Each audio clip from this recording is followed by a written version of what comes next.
이 서신의 저자는 미상입니다. 오랜 세월 동안 사람들은 바울이 썼는지 바나바나 아볼로 같은 그의 동역자들이 썼는지 궁금해했습니다. 하지만 정말로 알 수가 없습니다. 이 장을 보면 저자가 예수님의 제자들과 직접적인 관계가 있었다는 게 드러나는데, 그래서 이 서신이 사도들의 가르침에 기반을 둔다는 것을 알 수 있죠.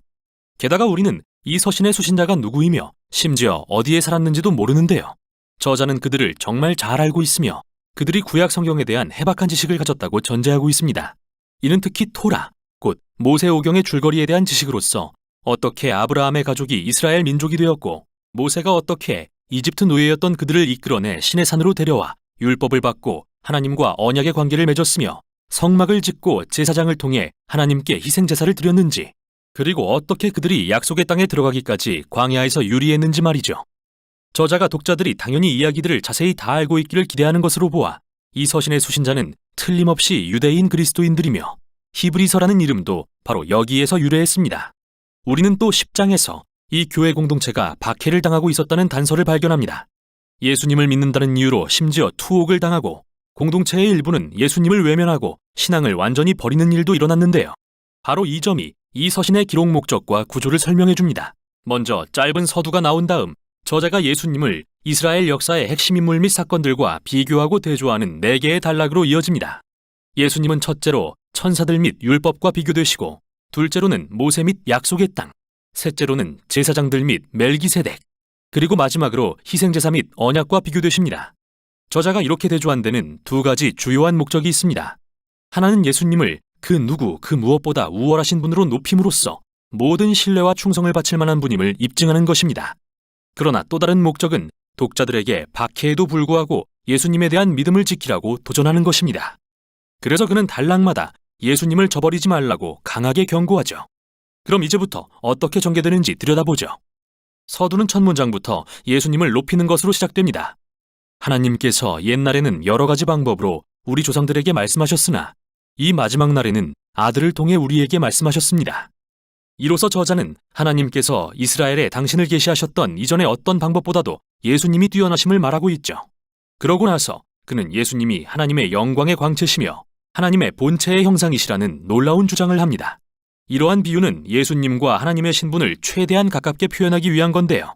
하나님이 태양이시라면 예수님은 그 광채시고, 하나님이 인장반지시라면 예수님은 밀랍에 찍힌 형상이십니다. 저자에게 예수님과 분리된 하나님이란 없습니다. 예수님은 육신을 입고 아들이 되신 하나님입니다. 그리고 이렇게 예수님을 높이는 관점은 서신의 나머지 부분에서 일관되게 지속되는데요. 첫 번째 단락에서 저자는 예수님을 천사들과 비교합니다. 그런데 웬 천사? 좀 의아할 수도 있는데요. 유대 전통에서는 신명기 33장 2절을 바탕으로 율법과 하나님의 말씀이 천사들에 의해 시내 산에서 모세에게 전달됐다고 가르쳤습니다. 따라서 예수님이 천사들보다 뛰어나시다고 말함으로써 저자는 예수님과 그분이 전하신 복음이 그 전에 하나님의 말씀을 전했던 어떤 존재보다 우월하심을 주장한 것입니다. 그리고 첫 번째 경고는 바로 이 점에서 발생합니다. 이스라엘이 천사들이 전달해준 율법에 주의를 기울이라는 명령을 받았다면 우리는 하나님의 아들이 선포하신 말씀에 얼마나 더 주의를 기울여야겠습니까? 그뿐만 아닙니다. 천사들보다 높으신 예수님의 지위를 생각할 때 그분이 그 높은 지위를 포기하고 인간이 되어 고난받고 죽으셨다는 사실이 얼마나 놀랍습니까? 예수님을 통해 우리는 하나님의 가장 큰 영광과 엄청난 겸손을 봅니다. 그분은 인간의 비극적인 운명을 불쌍히 여겨 친히 인간이 되셨죠. 3장과 4장으로 넘어가서 저자는 예수님이 모세보다 뛰어나시다고 주장합니다. 모세가 광야에서 이스라엘 백성을 인도하고 성막을 지었던 지도자라면 예수님 역시 하나님의 백성의 지도자이십니다. 그러나 우리는 그분에게서 단순한 장막이 아닌 온 세상을 지으신 분을 봅니다. 이어서 저자는 이스라엘 민족이 광야에서 모세에게 반역했던 이야기를 다시 들려줍니다. 그들은 약속의 땅에 들어가 안식할 수 있는 하나님이 주신 기회를 잃었는데요. 바로 여기서 2번째 경고입니다. 예수님이 모세보다 뛰어나시다면 우리가 그분에게 반역한 결과는 얼마나 더 크겠습니까? 우리 역시 하나님을 신뢰해야 하는 광야 같은 환경을 살고 있습니다. 소망이 하나님의 새 창조에 있기 때문이죠. 그러므로 우리는 광야에서 반역하여 하나님의 자비로운 제안을 놓쳤던 이스라엘처럼 되지 않아야 합니다. 5장부터 7장에서 이제 저자는 예수님을 아론의 자손인 이스라엘의 제사장들과 비교합니다. 그들의 역할은 하나님 앞에서 이스라엘 백성을 대표해 그들의 죄를 대속하고 덮기 위한 희생제사를 드리는 일이었는데요. 그는 제사장들 역시 도덕적으로 흠이 있는 인간이라는 점을 지적합니다. 그래서 그들은 백성의 죄뿐만 아니라 자신들의 죄를 위해서도 끊임없이 제사를 드려야 했죠. 따라서 무언가가 더 필요했는데 그는 예수님이 바로 그 답이시라고 주장합니다. 예수님은 완전한 제사장이십니다. 그러나 아론의 자손이 아니라 고대 예루살렘의 신비로운 제사장 왕이었던 멜기세덱의 계통을 따르는 제사장이셨습니다. 그는 아브라함의 이야기들에 등장하는 인물이며 시편 110편에서도 다윗의 혈통에서 나실 메시아 왕이 멜기세덱의 계통을 따르는 영원한 제사장이라고 하는 걸 알 수 있죠. 곧 저자의 요지는 이것입니다. 예수님은 완전한 제사장 왕으로서 도덕적으로 흠이 없으시며 영원히 그분의 백성과 함께 하십니다. 이에 하나님과 인간 사이에 어떤 중재자보다도 뛰어난 분이신 것입니다. 따라서 이 단락의 경고는 이것입니다. 예수님을 거부하는 것은 하나님과 완전히 화목할 수 있는 최고이자 유일한 기회를 거부하는 것입니다. 그러니 그러지 마십시오. 이제 마지막 단락인 8장부터 10장으로 넘어갑니다. 저자는 예수님의 죽음이 어떻게 성전에 드려진 모든 동물의 희생제사보다 뛰어난 제사였는지 보여줍니다. 그 제물들은 계속해서 드려져야 했습니다. 매일 그리고 매년 돌아오는 대속죄일에 말이죠. 예수님은 그분의 생명을 단번에 완전히 내어주셨고 그것은 온 세상의 죄를 덮기에 충분했습니다. 이에 저자는 독자들에게 예수님으로부터 떠나가지 말라고 경고합니다.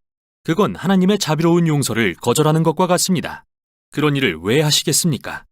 저자는 예수님의 제사는 영원하다고 말합니다. 그리고 그 희생은 예언서들에 기록된 것처럼 모든 죄를 사하는 새 언약의 기초가 됩니다. 지금까지 저자는 다양한 대조를 통해 예수님을 높였는데요. 마지막 단락에서는 예수님을 따르라는 큰 도전을 합니다. 자, 큰 그림을 떠올리세요. 예수님은 하나님의 말씀 자체시며 예수님은 새 창조에 대한 소망이십니다. 예수님은 영원한 제사장이며 완벽한 희생제물이십니다. 그러므로 이제 그들은 성경 이야기 곳곳에서 발견할 수 있는 믿음의 위대한 선진들을 따라야 합니다.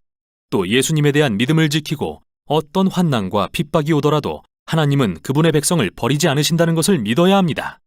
그게 바로 저자가 여기 맨 끝에서 짤막한 권면의 말이라고 부르는 이 서신이 처음부터 끝까지 전하고자 하는 이야기입니다. 끝으로 히브리서를 읽는 데 도움이 될 조언을 추가합니다. 저자는 구약 말씀을 아주 많이 인용하는데요. 그때마다 멈춰서 인용 구절을 찾아 원래의 문맥에서 읽어보세요. 가끔은 이해하기 어려울 수도 있지만 대개는 해보지 않았다면 알아채지 못했을 온갖 다양하고 멋진 연결고리를 발견할 것입니다. 꼭 해보시길 권합니다. 또한 이 경고의 말들이 여러분을 불편하게 할 거라는 사실을 알아야 합니다. 실은 그게 핵심인데요. 그 목적은 여러분을 두렵게 하는 게 아니라 예수님을 거부하는 게 어리석은 일임을 보여주려는 것이죠. 너무 좋으신 분이니까요. 결국 이 모든 경고는 이 서신의 더 큰 목적인 예수님은 하나님의 사랑과 자비의 궁극적인 계시이심을 보여주려는 것입니다. 이게 바로 히브리서가 전하는 내용입니다.